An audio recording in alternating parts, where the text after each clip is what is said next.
Welcome to The Art of Adventure. This is episode 170 with Melissa Stangl. The Art of Adventure is the podcast that helps you travel the world, run your business, and embark on an epic quest. To find the show notes for this episode and other episodes, check out DerekLoudermilk.com. And I want to tell you about a adventure quest that I'm putting together in October. This is a trip. It's going to be in Missouri, where I grew up. And we're going to start the trip in a big mansion or lodge and work on our businesses. The whole week is a mix of business and adventure. We're going to go river kayaking, caving in some of the biggest caves in the world, rock climbing, working on our photography in the wilderness, camping, all kinds of really amazing things. So if you're interested, that's not even up on the website yet. Just drop me a line, Derek@DerekLoudermilk.com, and I'll tell you more. And stay tuned as we put that trip together. Very exciting. In today's episode with Melissa Stangl, we are going to talk about all kinds of things. Consciousness, ayahuasca, psychedelics, plant medicine. She's a co-author, not a co-author. She's another author who published her book through Publishizer, like I did with my book, Superconductor. That book is called Roots of Consciousness. She's a former scientist now on a spiritual journey. And so we're going to look at things like the neuroscience of consciousness, plant medicine, the mind-body connection with health, spontaneous remission of diseases. We're going to talk about psychedelics, native cultural tradition, her time in Peru. We're going to talk about pilgrimages, all kinds of amazing topics, wide-ranging in this episode. I know you're going to love it. So without further ado, here is Melissa Stangl.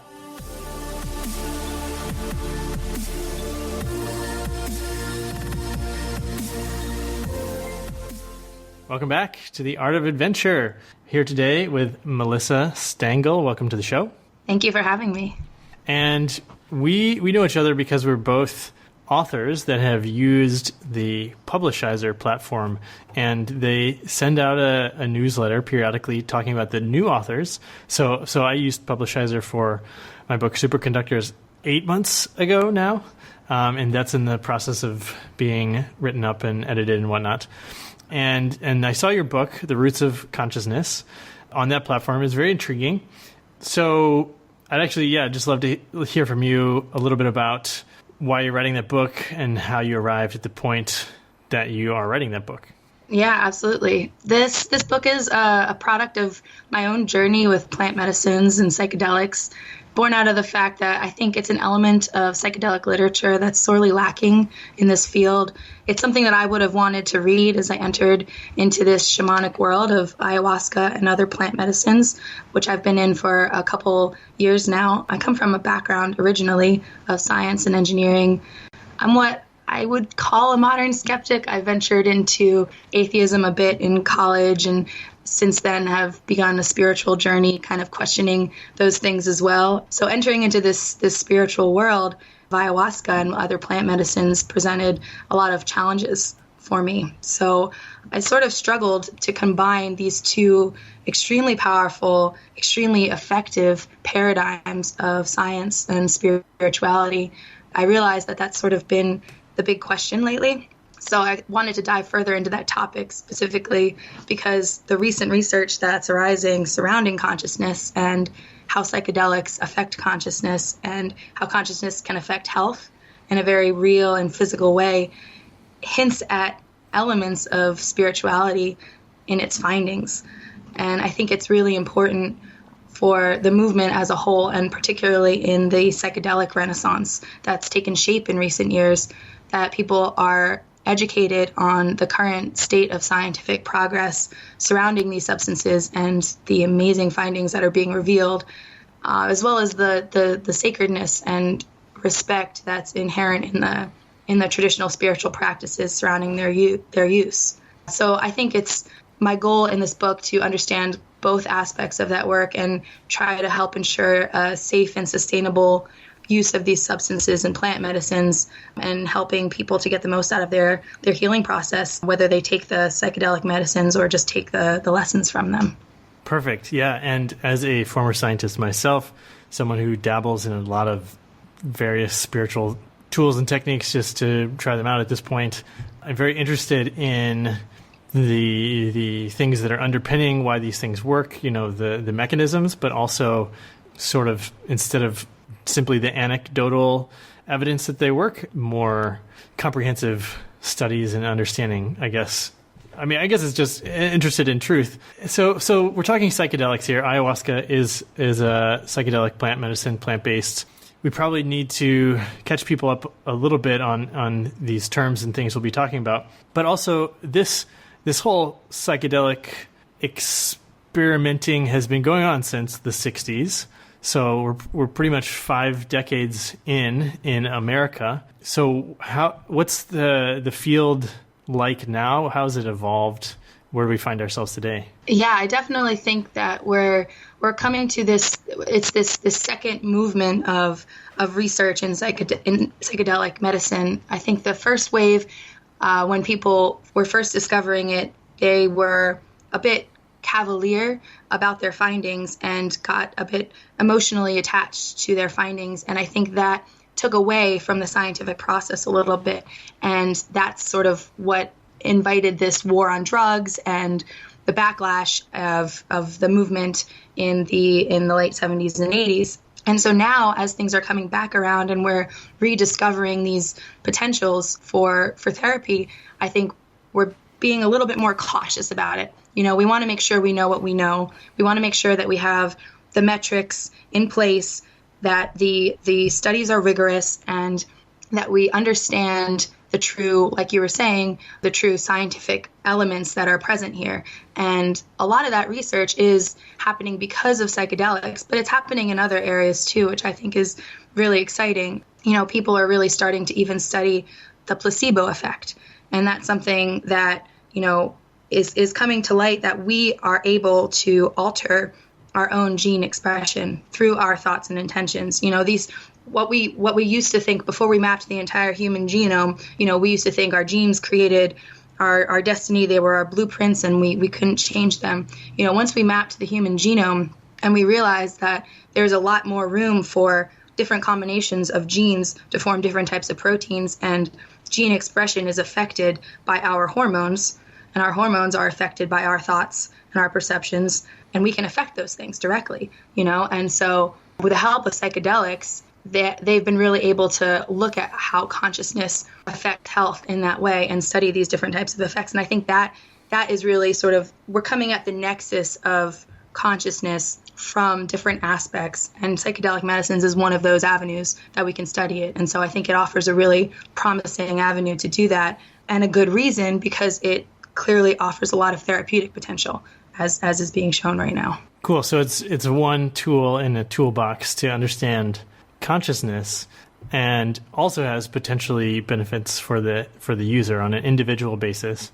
Let's start with consciousness. What is our current understanding of consciousness, or your current understanding, maybe? Sure. It's funny, I interviewed with a professor, Dr. Nicholas Causey from the University of Wisconsin, and I asked him the same question. I said, so what is consciousness? And his answer was, well, as of right now, we don't really know, but there's a lot of different theories. There's if you kind of look around, pretty much everything that you see that is in nature is consciousness made physical.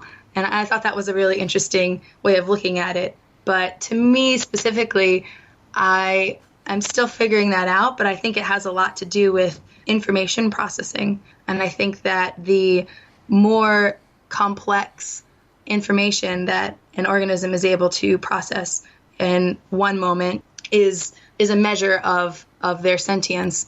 But the truth of the matter is, we don't really know. We seem, for some reason, to be more than the sum of our parts. And that's what I'm really trying to get at in my book, is what is science currently saying about consciousness? And only recently are we really able to really look into the brain and, stick electrodes in there and try and figure out, what it is that's lighting up, what affects what maps to what, and how can we interpret that. To give an interesting example for how much we really don't understand consciousness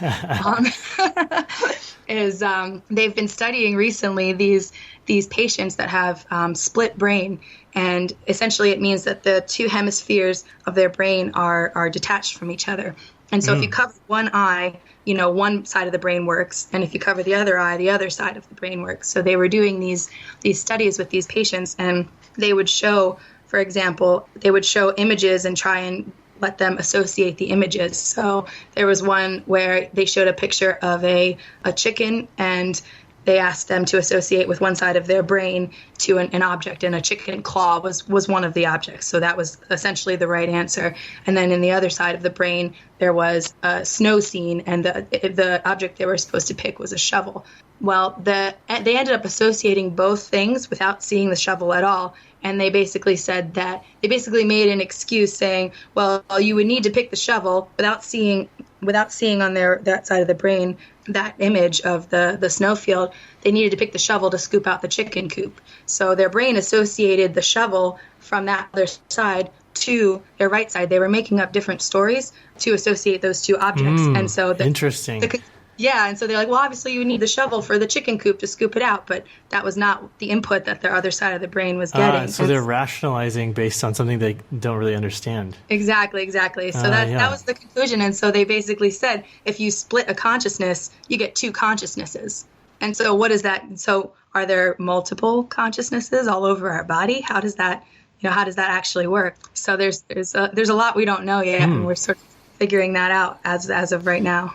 Okay, so when I was a kid and I used to get really obsessed with something, and my mom would say you have a one-track mind. Maybe I was only accessing a single consciousness at a time. Maybe that was my problem. Exactly. Yeah, and it's interesting the way I think that it paints an interesting picture for how we rationalize, like you were saying, how we take in all of this sensory information, create our own stories about it, when those stories may have a different foundation, than what we think it is. And so where is that line? How do we know what's real and what's true? So it's a big mystery right now, and it's the most fascinating question of our lives, I think. Okay, I hope my head doesn't explode during this interview, because as you're talking, my brain's full of what if. I think it's exciting because there is a lot of unknown. It's like, this show is the art of adventure, and we talk a lot about travel, but I always tell people that there's way more to adventure than just travel. And this is a great example. I'm glad to finally get into some of this stuff, because adventure can be any unknown. And yeah, it feels almost the same as I imagine, like, the old polar explorers, like sailing down and setting off to try to find the South Pole or whatever.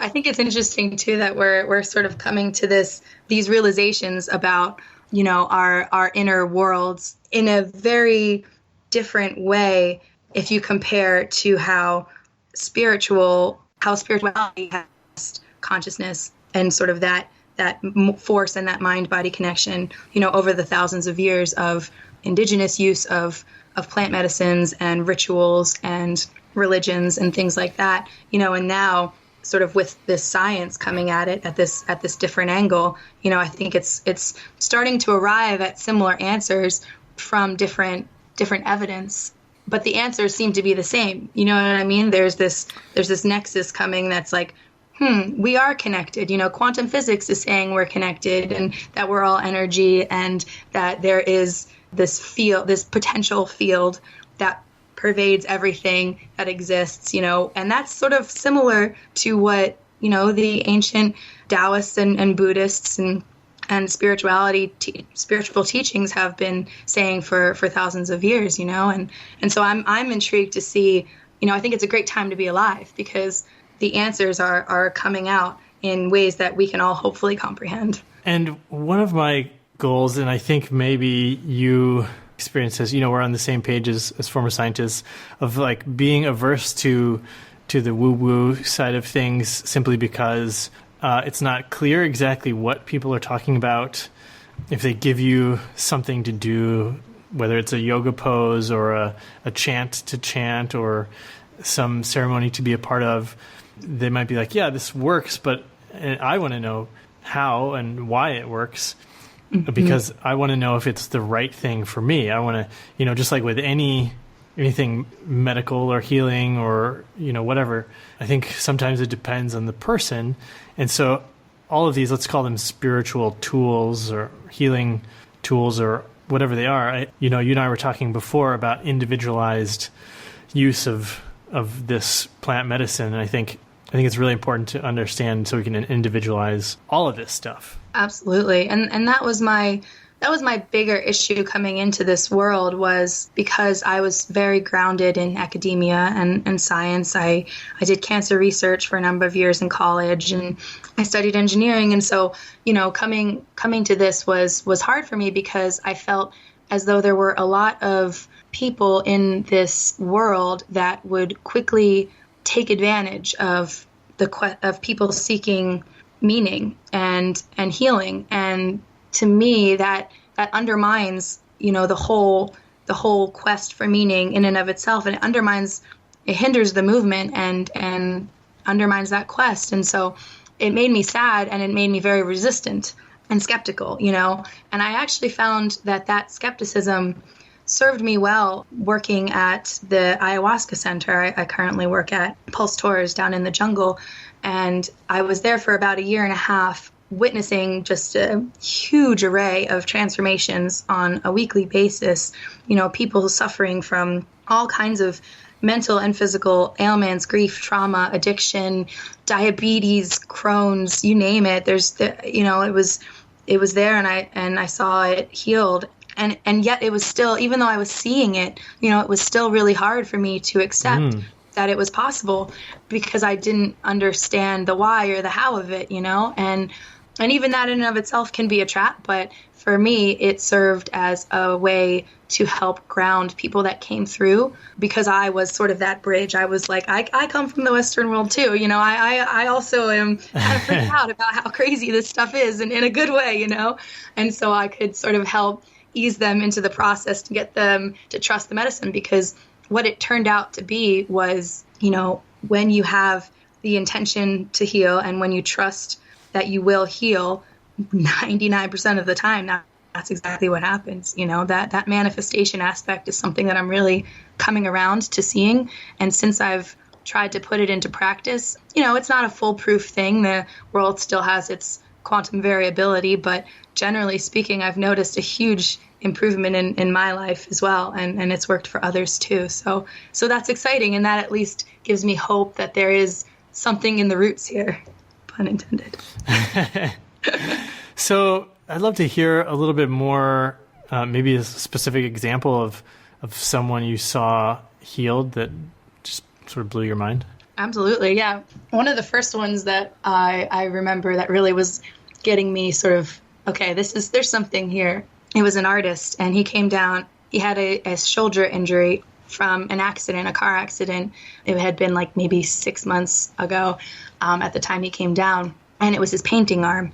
And so obviously he came down to heal that, either mentally heal from the fact that he could never, really paint again with that arm, or maybe physically heal. He wasn't holding out too much hope for that, though.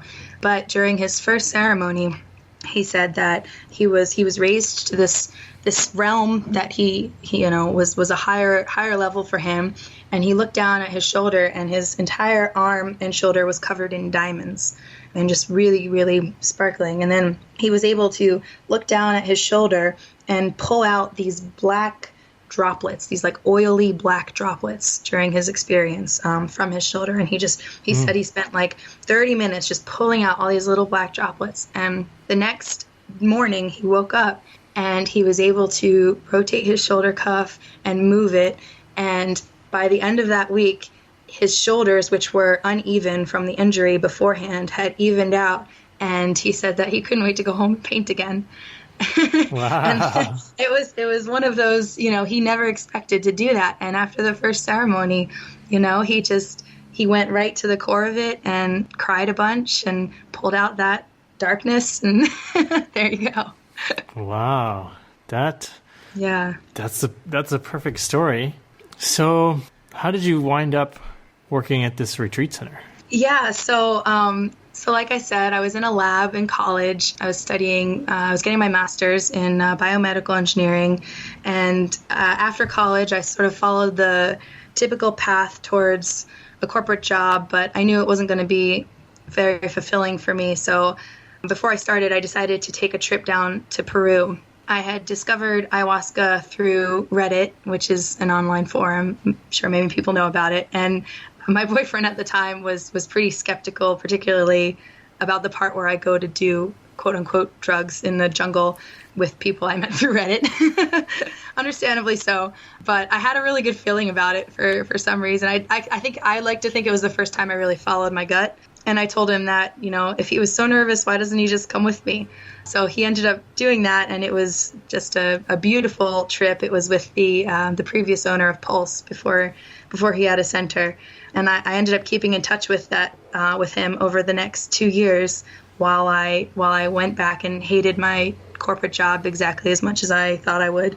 So so fast forward 2 years, and he had built his own center, and they needed an operations manager down there. So I told him that if he could pay me, I would drop everything, sell my shit, learn Spanish, move to the jungle. So, but I did. And it's been the best decision ever. And it's been a real privilege to hope to try and use, that background of the Western world to really try and make a difference here in this world, because I think this is where hopefully will help push the movement forward so we can, maybe not have to move to Mars if we don't want to. So you're not in South America right now. You're in California. Is that where you are recording this from? Right. Yeah. Right now I'm working remotely. So I'm currently visiting my mother in California. It's been, Excellent. I was there for about 1.5 years. So I love the jungle. I really do. But it's nice to have some hot water and, a couch. Yes. Yeah. It's funny the things that we miss from the developed world. Hot water, Amazon Prime delivery. I went to a EDM music festival this past weekend, and I was like, this is what the kids are doing these days with this music. I had no idea. So while you were down there for that 1.5 years, how many actual ayahuasca ceremonies did you participate in?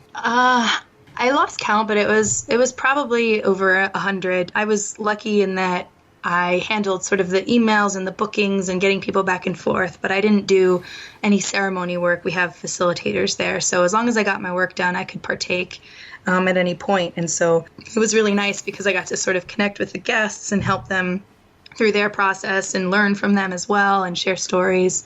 So that was really special. Before we go any further, I want to just say for the listeners, ayahuasca and other psychedelics are illegal in the United States and in a lot of other countries. And you're based in Peru, yes? That's where the center is? Yeah. So they're legal there and in other places like in Brazil and potentially other parts of the world, Asia. So I'm not really sure if you're listening and you're in whichever country you're in and you're curious about this, make sure that you check out the Legality. That being said, I know that ayahuasca is widely done across the U.S., not just in California, but also in, small towns and in the South and in conservative areas.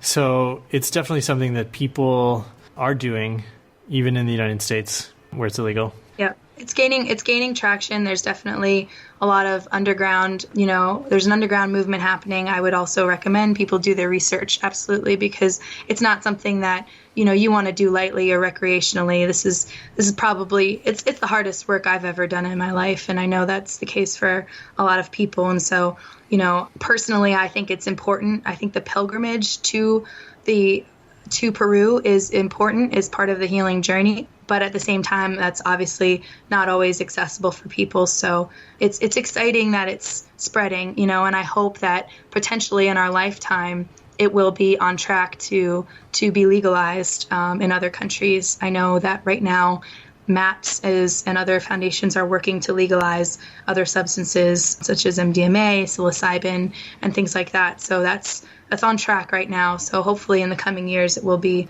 more so. But until then, it tends to be a good option to go go to its source. And I also think that's important to really understand the cultural aspect of these plant medicines. I think that's a really important piece of it. And I don't want to renege on that duty, because even though, we are sort of the Western world and excited about, the scientific potential of these things, I think understanding the cultural significance and meaning behind where it comes from is also part of the healing. And that healing is very important. Yeah, so the cultural, at least what I've heard, is that this is a tradition that's quite old. It could be hundreds to thousands of years old, practiced by tribes in the Amazon. That's about as much as I know. What's your take on the history and cultural use of this? Yeah, so right. So we personally work with Shipibo people. They are an indigenous tribe in the Amazon jungle, and they and the Conibo people were the originators of ayahuasca, who first worked with this medicine. And so they sort of melded together, I believe, a few centuries ago, to just be the Shipibo people now. But they have a very interesting take on the spiritual world. During the ayahuasca ceremonies, the way it happens is you drink a bit of the tea, and then you sit with your other participants in a maloka, which is a ceremonial hut, usually pretty large, and there's at least one shaman there, usually more. We have 3 down at our center, and the shamans also partake in the medicine, so they drink it too, and they then sing, we call them ikaros, they're plant medicine songs, and the Shipibo believe that they are channeling the spirits of the plants. And so how they gain these songs, how they are able to access and channel these songs, is they undergo dietas with these jungle plants. And they follow a very strict diet. They consume a bit of the plant. They do a lot of meditating. They drink ayahuasca to connect with the spirit of the plant. And then when they connect with that spirit, they gain the knowledge and teachings of that plant, which they can then channel and sing through their ikaros to their patients. And what I find most fascinating about this work is, I don't know if you've seen the ayahuasca Shipibo patterns that decorate many of the clothes and tapestries and things like that down in the Amazon, but they're very specific patterns. And those patterns are actually the visual representations of the ikaros themselves. And to the Shipibo, it's all the same energetic field. It's just, this is the visual version, this is the audio version. But you can look at a Shipibo pattern and if you're a shaman, sing the ikaro, or vice versa, hear the song and then write the pattern down.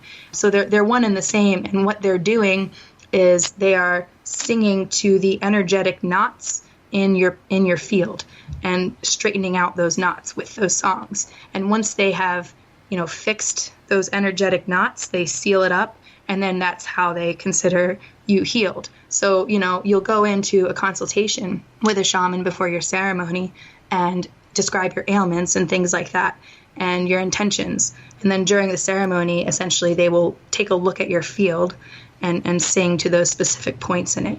And so, so it's intense energy work, but they don't actually believe that the ayahuasca is doing the healing. They believe that the songs are doing the healing, and the ayahuasca is allowing them to see where they need to sing. Interesting. So they could potentially do the work if the shamans took the ayahuasca, but the person that wanted to be healed was not taking ayahuasca?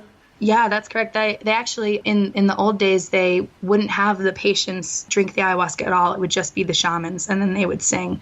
And so now, they offer the brew to the patients as well, so they can go a little bit deeper themselves. But we say, even if we encourage our guests, even if they don't want to drink, just to come in and sit for the ceremony, because that in and of itself is incredibly healing. So I'd love to hear... you shared that example of the artist, the painter, but I'd love to hear your experience. Maybe what was it like the first time you did it, how you were feeling, and how do you feel about it now? Yeah. So the first time I took ayahuasca, gosh, that was a while ago, I just felt this. I went through every important person in my life, and I just sent them so much love. It was as if ayahuasca was just showing me my support network, showing me the people in my life that mattered, and showing me that, the meaning of life is love, and it's not like love, like finding a relationship. It's just love, doing everything you do with love. And whether that's, connecting with others, whether that's expressing yourself, whether that's helping other, any act you do, just do it with love. And so she kind of took me through all of these main people in my life, and I just felt this overwhelming sense of love and gratitude for them. And it was a great introduction, and it really helped me to then dive further later on into self-love. And that was probably the biggest struggle for me, as I think it is for a lot of people who grow up in Western society. We're always sort of taught that we're not enough, or that like our self-love is conditional, is based on us, doing well in this particular archetype that we have in our heads, or, getting those grades, or getting that job, or having this metric of success. And we can't love ourselves until we do that, and ayahuasca really helped me see that, we can grow and change, not in order to love ourselves, but because we already do. And that was a really important paradigm shift for me. So at this point, do you feel like you've got that handled, self-love? God, it's a lifelong process, isn't it? I think that, I'm definitely, after that many ceremonies, I better have learned a little something at this point. But no, I definitely feel as though I am able to embody love a lot more for myself, for others. And to me too, I think what that really means is allowing people and myself the space to just be authentic, to just be ourselves, be vulnerable, turn that into a strength, because that to me is one of the most important things you can do, is offer someone the permission to be themselves. And you do that by being yourself, no shame, kind of thing. And so doing that, it's scary. It really is. And, it's backfired, but that's the real lesson. And it's also been rewarded in a lot of ways. So I'm very thankful. Excellent. Is the ayahuasca that you drink dosage dependent, or can it vary the strength of the preparation, things like that? Yeah, it's one of the weirdest things. It's not dosage dependent at all. I've had nothing happen to me drinking 2 to 3 doses, and I've had my most powerful ceremonies on less than 1 dose. I remember so many instances of people who drank it maybe 10 seconds, not even, barely made it back to their mat, threw it up, and immediately blasted off for the next 6 hours. I don't even know where they were. They don't know where they were. So it's one of those very, I feel as though she's definitely we call her Mother Ayahuasca, because she's definitely got a personality, and she's a tough bitch sometimes. Yeah. If you're doing all this work, potential to have dark things come towards you, and, are there risks, and did you experience any dark moments? I think, of course there's always risks. I think you're opening up yourself to a different level of consciousness, and whatever that really means, we don't know yet, but you're definitely become a little bit more open and sensitive, particularly to outside energies. And so being at the center, and being witness to the release of a lot of people's, we call it, darkness, but it's the thing that they needed to let go of. And even as I talk about this, it's kind of strange because, I visualize demons coming out of people and flying around the Maloka, all these things. And maybe that's what happens. Maybe it's not. Who really knows? But, when you pick up vibes from people, it's the same kind of thing. That's that energy kind of just being shared, and you can feel it. And so, I definitely feel as though you become a little bit more intuitive. And so it's actually important that you set proper emotional boundaries with people afterwards. And, I think people can maybe fall. I know I personally fell into a trap of sometimes trying to help people too much. And so, taking on too much myself and taking on their energy is a bit of a mental thing, and so it can weigh you down if you're not careful. And so there's that kind of danger, of course, but as long as you I think maintain the cleanliness of your energy body the same way you would maintain the cleanliness of your physical body. You have to shower every day, right? And so, for example, meditation is a great way to sort of wash that energy body, just recenter yourself. And by energy body, I really just mean mental and emotional. And so in that way, I think having developed a practice to be able to do that is really important in this type of work and going forward, and we all know the actual real benefits of things like meditation. So sure, it's good even without ayahuasca in the equation. Right, exactly. Yeah. Who was coming to Peru? Where were they from, and what kind of people? A lot of Australians. I'm not really sure why, but yeah, we had a lot of people from the States, Australia, and Canada. I'd say were our main people. Mostly Western society, I would say. We seem to have the most demons. I talked to a lot of Peruvians down there, and they're like, well, we don't really do ayahuasca. I'm like, yeah, you guys don't need it. You're so chill. Like, we're the ones that are all kind of in our little rat maze and anxious and, overexcited all the time, caught in our own heads. So yeah, it's definitely, I would say, a lot of Westerners. And then I find it interesting too. It's a lot of millennials, and it's sort of looked down upon in the media of like, oh, it's this trendy thing that millennials are doing and blah blah blah. It's like, I mean, if this is the next trend, man, I'm all for it. Like, let's all do ayahuasca and like definitely Silicon Valley, get your butts down here, because you'll find out, you'll get it. And I think the millennial problem these days, one of the main ones, is this search for meaning, because we have so much at our disposal and so much at our fingertips.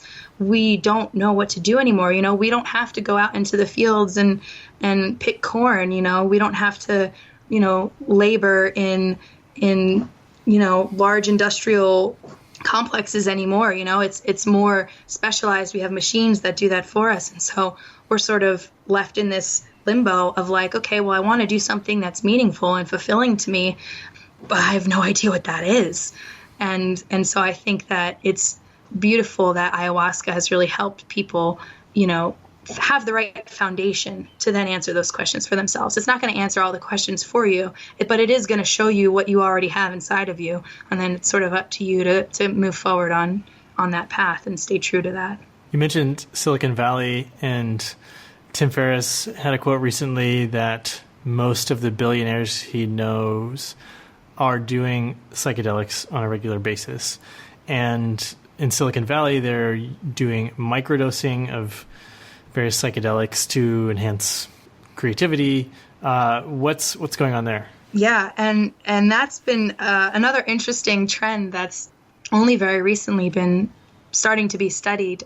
Actually, extremely recently, as of the Psychedelic Science Conference earlier this year, they did a few presentations on microdosing. They haven't done any large-scale studies, official studies yet on it. It's a funding issue at this point, but they have done I think Dr. Fadiman, who's sort of the king of microdosing, has been doing a self-reported study on, he's got over 1,000 volunteers, testing out microdosing LSD, I think 10 micrograms or so, once every 4 days, and then having them report on how it feels. And a lot of people are I haven't personally done it myself yet. I would very much like to try it, but a lot of people are sort of describing it as, when they do it, it's like a vitamin for your brain. It's there's no psychoactive effects, but over the course of this month, you feel more productive, more clear. It's as if you've had a very deep rest and you feel,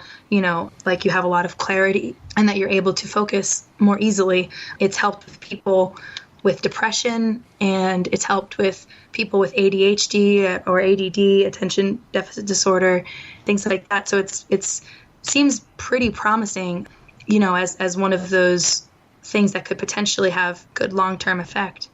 I wonder if perhaps there's something in these compounds that's just providing key nutrients to neurons. That's really just sort of really juicing up the brain from a metabolic necessary. Yeah. Mm-hmm. Yeah. And I think because was it Dr. Hoffman? I can't remember who it was. Yeah, I think it was him he lived to 102, microdosed for the last 2 decades of his life, and was still giving 2-hour lectures at age 100. And the interesting thing is that these compounds are being shown to help in neurogenesis and like you were saying, the metabolic processes of the brain. It really does seem to sort of just give them a wash and a refresh, and obviously helps reinforce and create new neural connections as well. So I think really the fact that it helps keep your brain relatively neuroplastic allows for this more free-flowing process, this ease of creativity, this creative problem-solving aspect that Silicon Valley is really, really into right now. Excellent. But I definitely think that as we move into this new wave of research and a resurgence of the psychedelic medicine, we really need to stay true to the roots here. I mentioned the Psychedelic Science Conference. I was able to go this past year, and one of the most moving talks that was given was from an indigenous tribe leader. His name was Sander Iron Rope, and he gave a talk called Indigenous Perspectives on Peyote. And he talked about how he was a product of the white man's policies, how they came in and they took their land and they took their buffalo and they took their medicine and they cut their hair and they sent them to school, and they had to work within their government system, and they wouldn't let them use peyote except in very specific ways that the government would then harvest it and give it back to them.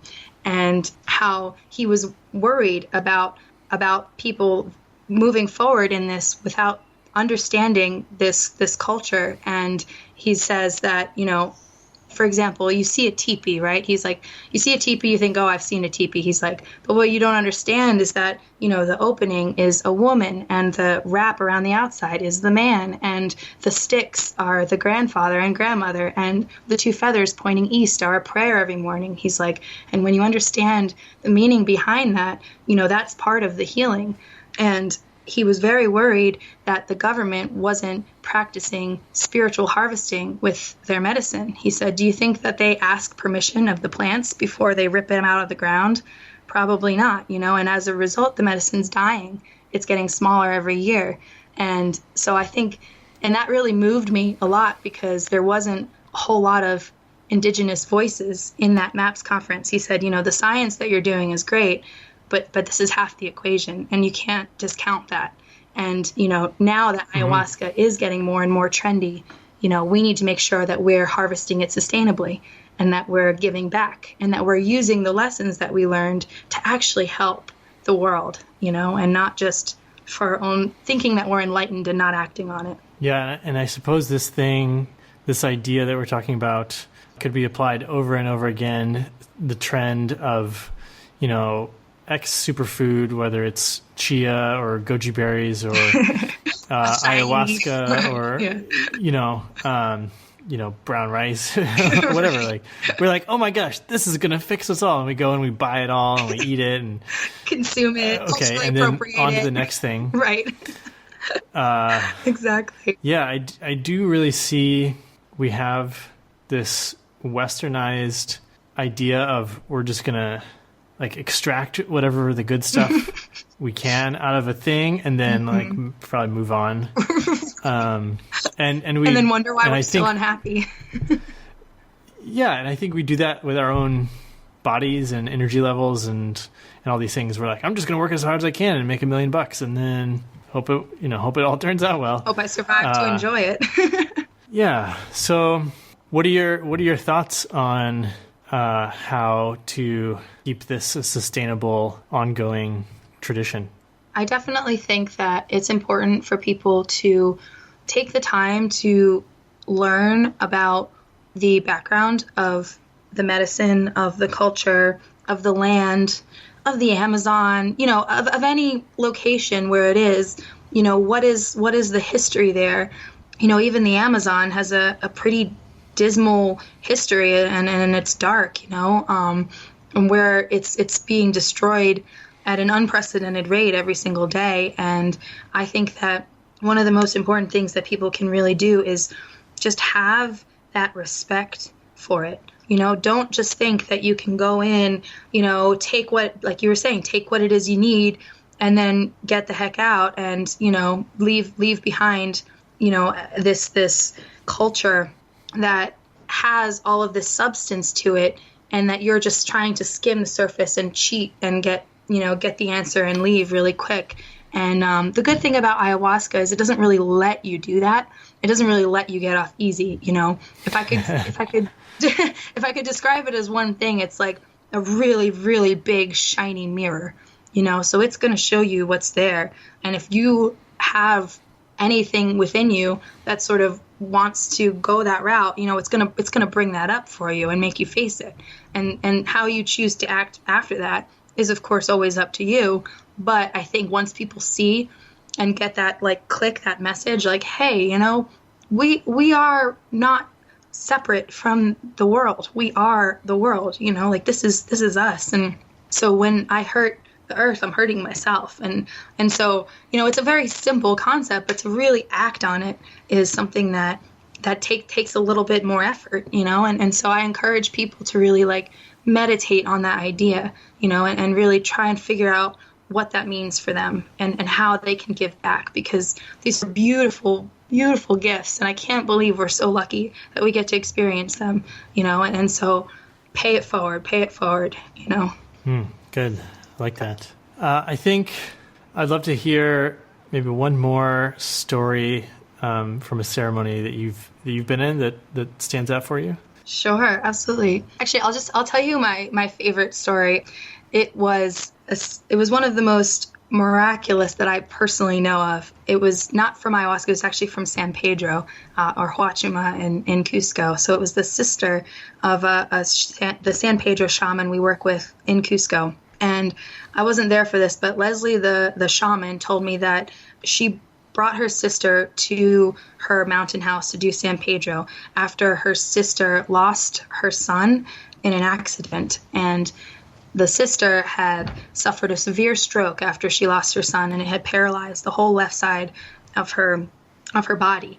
And so Leslie took her sister and did a San Pedro ceremony with her. And during the San Pedro ceremony, the sister was able to release this grief for her son and cried for 6 hours straight, just sobbed, just so much crying, 6 hours, fell asleep, collapsed, woke up the next morning, didn't really remember what had happened, didn't think much had happened, but all of a sudden she was able to move the left side of her body and she wasn't paralyzed anymore. Wow. Wow. It was so insane. Like, you really think about all of these physical manifestations have emotional roots to them. So many ailments and illnesses. When you get to the emotional root of it, which is what I think these plant medicines really help you do, and you release that, then the physical just follows. It's that mind-body connection. So paralysis. You talked about cancer. What about things like an infection or an acne or something like that? Yeah, I think this is where my skeptic side comes in a little bit for these more minor things, because there are properties in these medicines too that are like, this is like, it's a blood cleaner. It's got antimicrobial properties. You talk about Cambo and things like that, which is the frog venom. And that's a pretty powerful medicine as well. It's antiseptic, antibiotic, all these things as well. So there's physical healing properties to these as well. Mm-hmm. But I think for the bigger injuries where, your body holds trauma. My mom actually, she says our issues live in our tissues, and it's very true. We sort of tense up and hold things, when things happen to us. Our brain, sends that pattern into our body. A lot of times it's in our hips through our vagus nerve, actually. And so when we're able to really focus and get into those parts of our body, we're able to help release that emotion that's stuck in there in those nerves, and then that can then cleanse the physical system. So it's all connected. I really think it is. Excellent. There's a lot more, and I'm sure we'll do a follow-up interview in a couple of years, and we can you can tell me the whole field's been cracked open, or some yeah, great advances. Is there anything else at this point that you think people should know that I haven't asked you about yet? I think it's ever since I've been working with the medicine, I've been noticing when these little synchronicities happen in life, and just like very simple stuff that just makes it like convenient, like, oh, that worked out nicely. Oh, it happens to be a perfect day, or I needed this thing for this thing and I found it. And, or, all these little things. If I could say one thing, it would be stay curious and stay grateful about these synchronicities, because the more you notice them, the more they seem to happen. And the more that you just like stay aware and express gratitude for just like the little things each day, it seems to just be a positive snowball effect. So, what have you got to lose kind of thing? I'd say if you'd want to try it. And if everyone that I've talked to, and I noticed myself that's been a really beautiful way to look at life. So yeah, I guess that's, Excellent. Melissa, where can people find you online should you wish to be found? Well, right now I'm on the Pulse Tours website, www.pulsetours.com. You can also find me on Facebook, Melissa Lynn Stangl. And or, shoot me an email through Pulse and I'll get back to you. Find me on Facebook, writing that book, Roots of Consciousness, a modern skeptic's journey into plant medicine and psychedelic science. And when does that, do you expect that to come out? It'll be sometime next year. I hope to have it finished. I just started writing it, so it'll be finished hopefully by the end of this year and then early next year. Excellent. Well, thanks so much for coming on the show. Thank you so much, Derek. It's been great.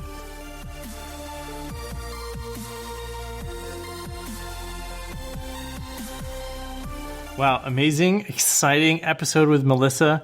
Personally, I'm really excited in this stuff. It's a whole new world for me, and probably a lot of adventure still yet to come with that. And I'm excited for her book to come out. Can't wait to check that out when it's finished. And I'd love to hear what you think. Since we're sort of diving into new territory here, we're broadening our definition of adventure beyond just travel. We've always said that, but this is really a journey into the mind, psychedelics and plant medicine and things like that.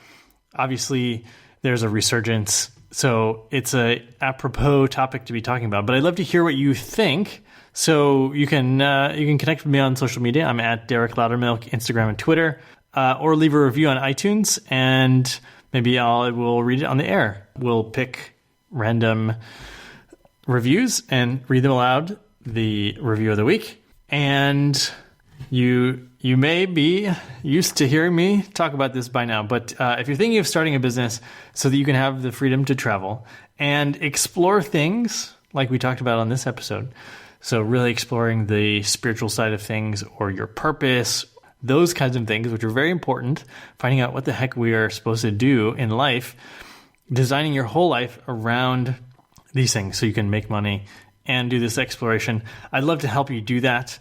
So let's have a conversation. I'm giving you, listener of the podcast, a free 30-minute strategy session with me. All you have to do is send me an email, derek@derekloudermilk.com, or go over to the coaching page on my website, and you'll find a link to my scheduler, my coaching calendar on there.